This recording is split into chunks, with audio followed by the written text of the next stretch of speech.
Okay, so this is going to be my review for Wild Blue Yonder. And guys, we're back. We're back. We are. Okay, full spoilers for this episode. Man, you guys, last week we got The Star Beast, the premiere episode for the 60th anniversary of Doctor Who from RTD2, Russell T Davies' second era. And a lot of us were disappointed. And I think it was a mixture of the cast and crew and Russell T Davies, God bless all of them, just being maybe a little bit too assured about the success of it. It was a mixture of that, and also a mixture, in the mix was the fact that we were all just so hyped for this. We were so hyped for this to come back.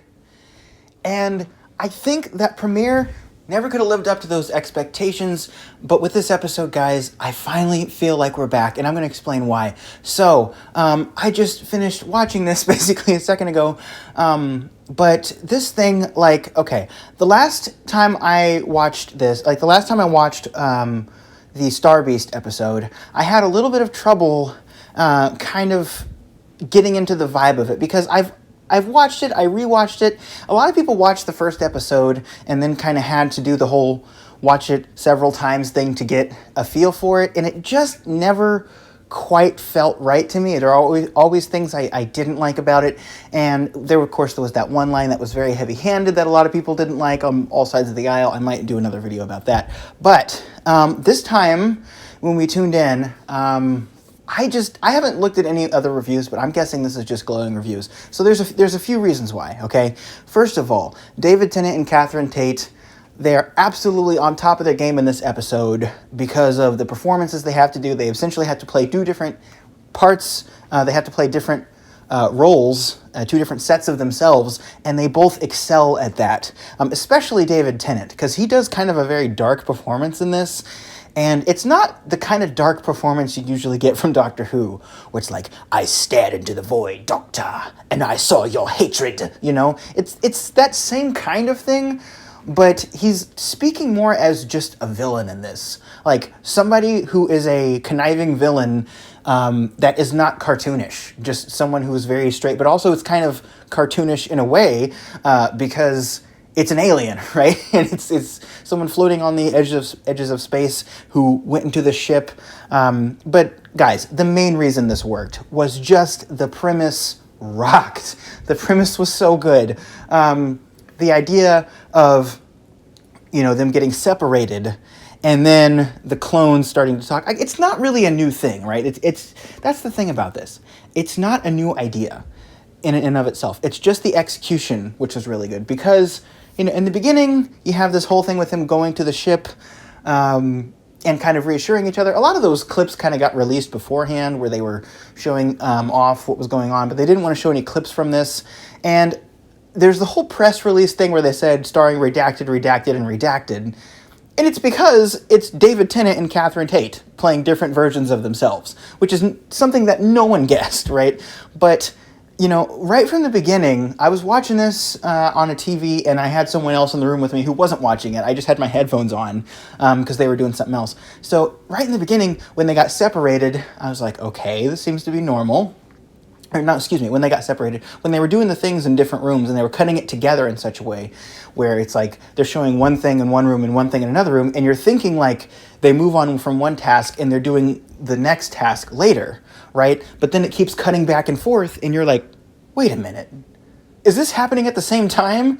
And then in one room, David Tennant's doctor starts to be more and more like strange, and then Donna's doppelganger starts to be more and more strange, and you're like, oh god, I think I know where they're going with this. This is really weird, right? And it's not like we've never done this before. Like, we've done this with the Bells of St. John, we've done this with like the copies of the people. Like, it's not a new thing, but having just the two of them, no other cast members, just the two of them in this performance, I think really shows off their ability to act. And it just felt new. That's the only way I can really describe it. It felt new. It felt like a new kind of thing, like it felt like we hadn't really dealt with that before in the same way.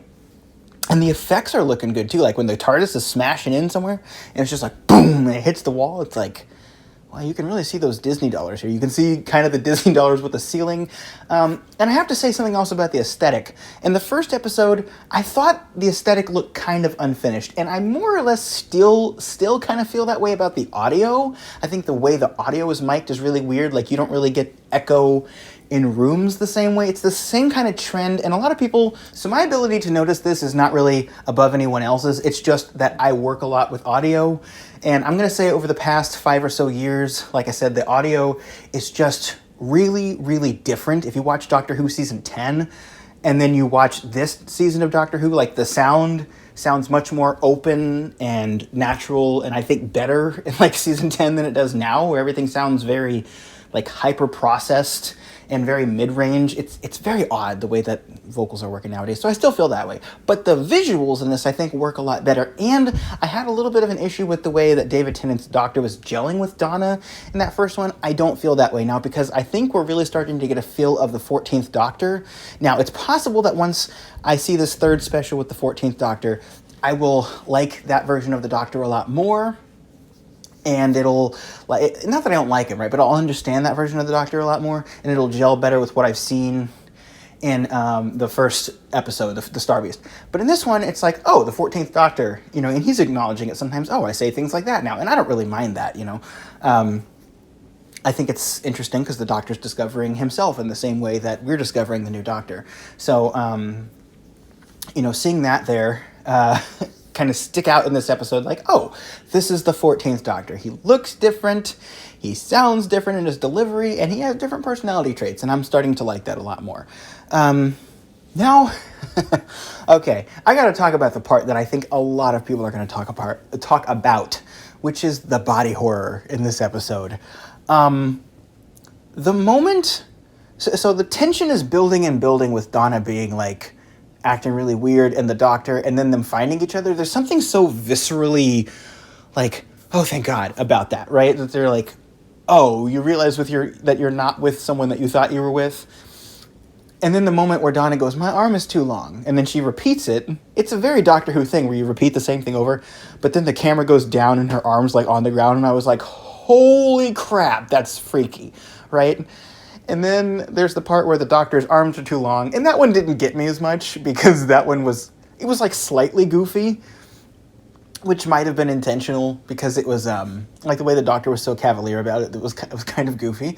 But then, you know, so that one kind of took the tension away.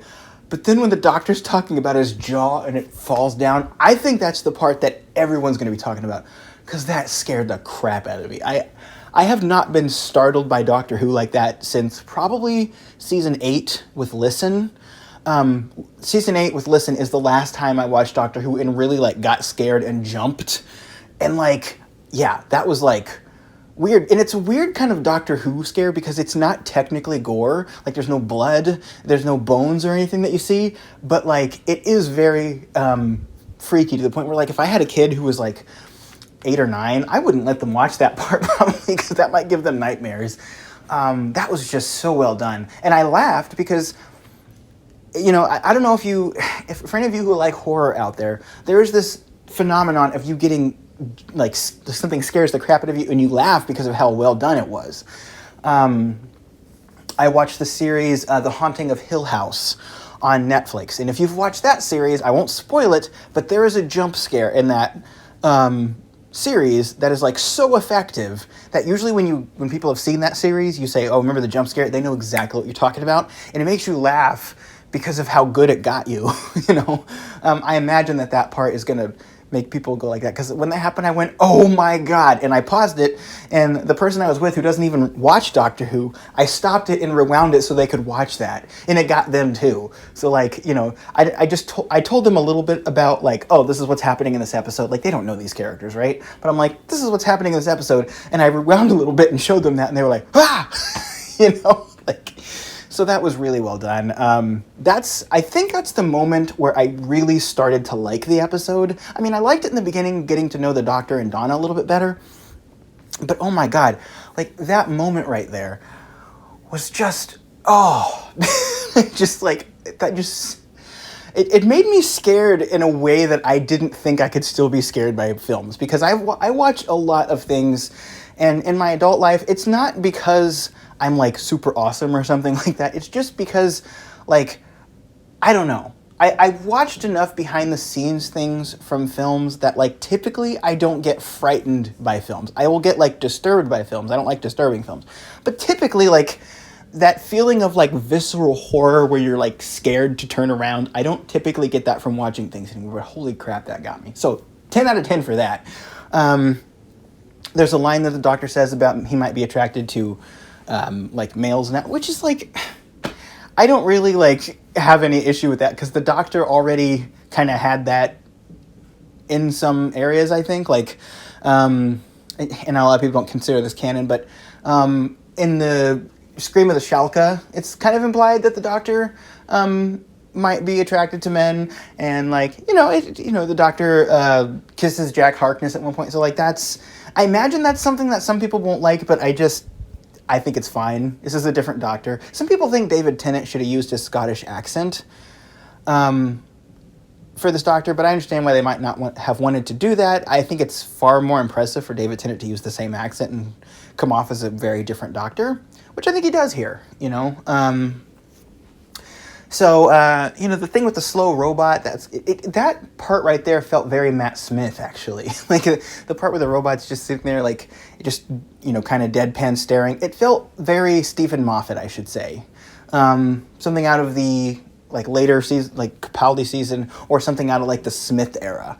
It was very Moffat, and it's kind of interesting that Stephen Moffat didn't work on this episode, because if you had asked me, of these two specials, which one did Stephen Moffat work on? Well, that would be pretty easy because this is the scary one, right? But I would have said, out of a long list of episodes, I would have said, oh yeah, Stephen Moffat worked on this one.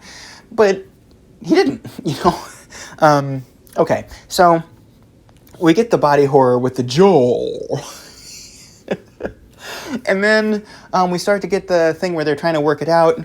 Now, there is one thing in this episode that I almost didn't like, and I might not have liked it if they wouldn't have had the wherewithal to circle back around to it as they did. Because in this episode, we get a mention about the flux, and we get a mention about the timeless child, although the timeless child is not name-dropped the way the flux is. So basically, in this episode, Donna, who we find out is fake Donna, that's part of what I'm talking about. But anyway, Donna basically mentions, like, all my thoughts, or all of your thoughts since we last met, because it was a meta-crisis, basically, they're in my head now, and I know everything you know. And there's the flux. Why didn't you ever talk to me about the flux? And why didn't you, deal with the fact that you don't know where you're from? You basically just ran from that, like you always do. And I thought that was a really nice moment there.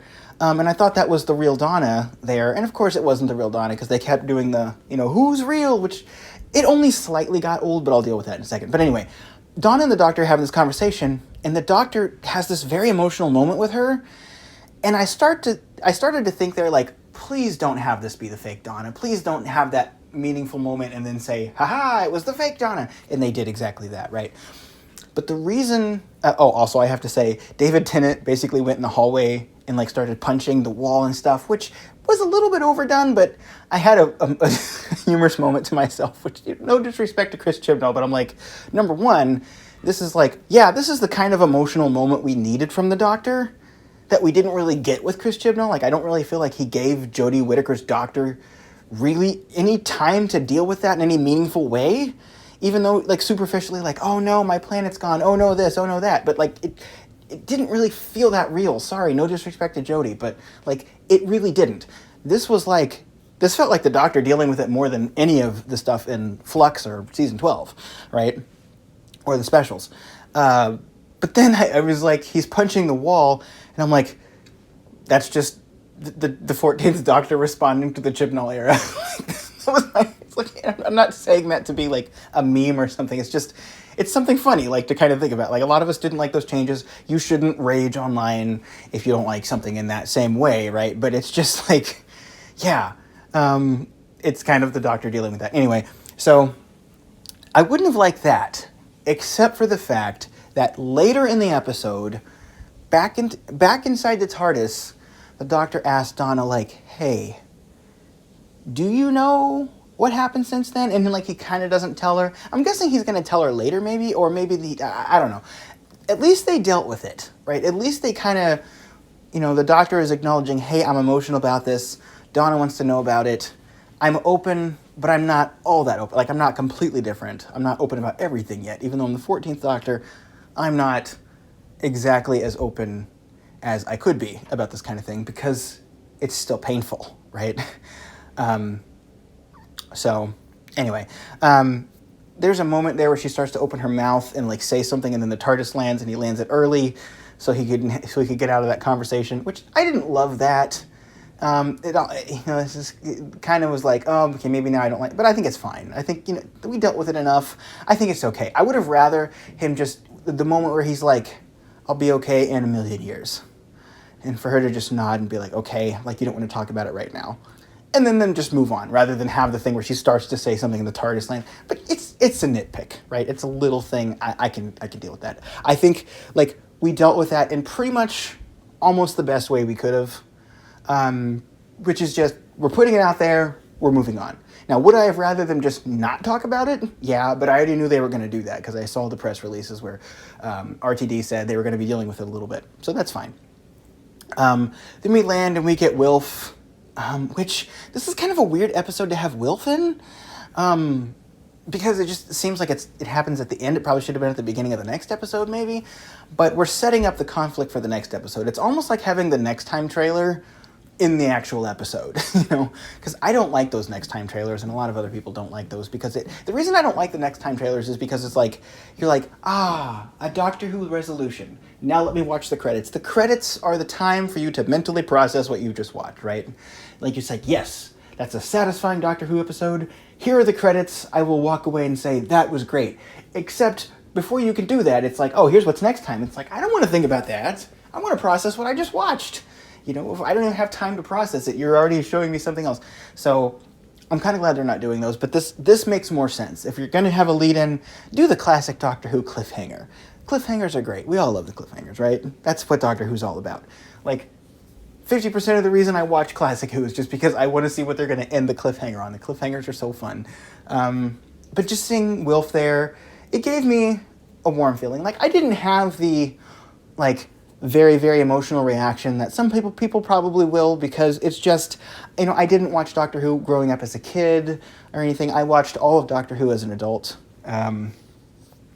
So, like, I was very sad that the actor died, and I really, really like that character, right?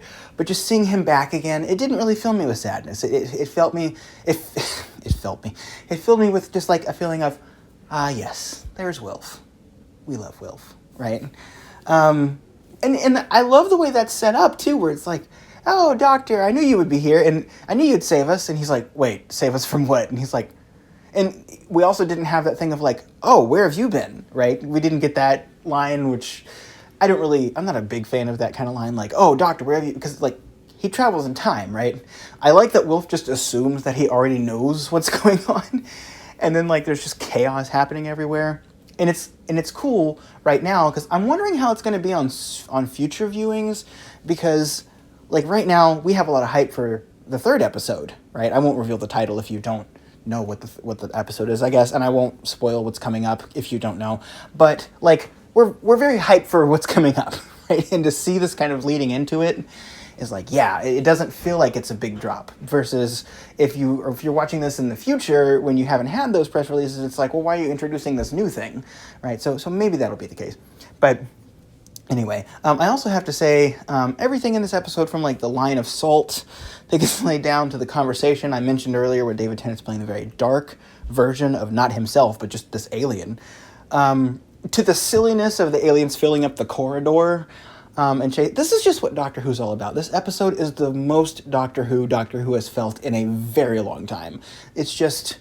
And I'll tell you, the pacing of these episodes, it's almost kind of like Classic Who. Because in Classic Who, you had, it took a long time to get to the plot a lot of the time. Like, you would just have a lot of setup before things really, really, really got going. And the problem with that, a lot of the time, was that part one of serials, a lot of the time, would just feel very flat.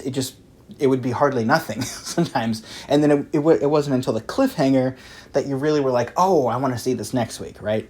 Whereas this, it's more like a slow burn film, where you, in the beginning, you get lots of setup, and it makes the world feel more urgent, where you don't mind all the details being pushed at you later. It's not like really, in the Chibnall era, where it's just like, from the very beginning, it's boom, boom, boom, boom, boom, and you feel like you have no chance to slow down sometimes. It's, here's a slow build in the beginning, then we can rapid fire in the end, because you've built up that knowledge over the slow burn in the beginning, and you can process things a little bit better. And he also takes moments as an RTD in this era, I'm guessing, because his first 2 episodes, he slows it down sometimes, where you feel like, okay, now I can take a minute to breathe, and it feels like the characters take time to process things too. So, I guess one little nitpick I had was, it would have been nice if we got a little bit of a slight redesign of the TARDIS, because the TARDIS got destroyed, and a lot of people said the first episode it looked empty. It would have been nice if, like, there was just more stuff in there the second time.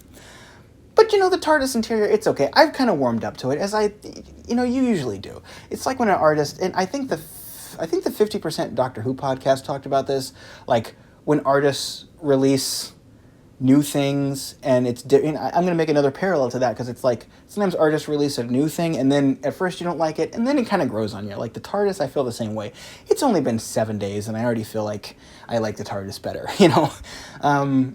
It's not something that I'm particularly looking at and saying, oh man, this is the best TARDIS ever, but it's like the 5th Doctor's TARDIS. It's there, it serves a purpose, and I'm fine with it, So it's good, it's nice, and I think I'll get used to it. I think I have gotten used to it. So I've given up my hope of having like a really stellar TARDIS interior, but I don't really need a really stellar TARDIS interior. I need a really stellar TARDIS team, which we've got with the Doctor and Donna. Now that we've done this, I'm really sad. We're only going to get them for one more episode probably before, I don't know what we're doing in the Christmas special. But yeah, I'm kind of like wishing there was a whole season of them, But like we're going to get this special and then we're going to send them off again, which is going to be sad. But man, if I had to tell people something, like, I would say, if you're going to start watching Doctor Who, maybe start with Wild Blue Yonder if you didn't tune in during the Whittaker era. Maybe, But the Star Beast, it's something too. We got the tease of the boss last time. But, like, I'm kind of glad that, like, the meta-crisis thing didn't continue getting resolved. I saw some people talking about that. Like, are we going to keep doing this meta-crisis thing? It kind of got resolved. We just got the Doctor and Donna now. That first episode was just so we can get that out of the way, and now we have a proper adventure again. And, like, when I watched those end credits, I remember just being like, I was just smiling watching those end credits. Like, yes, that was amazing, right? Just a completely different experience watching Doctor Who this time. I was smiling from ear to ear. It feels like Doctor Who's back.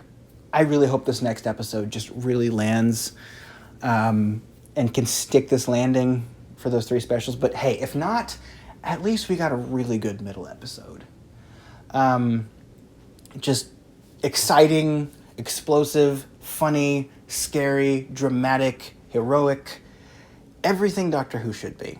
And David Tennant doing a great job. Catherine Tate, as always, doing a stellar job. And I can't wait to see what comes next week, guys. Thank you so much for listening to my review.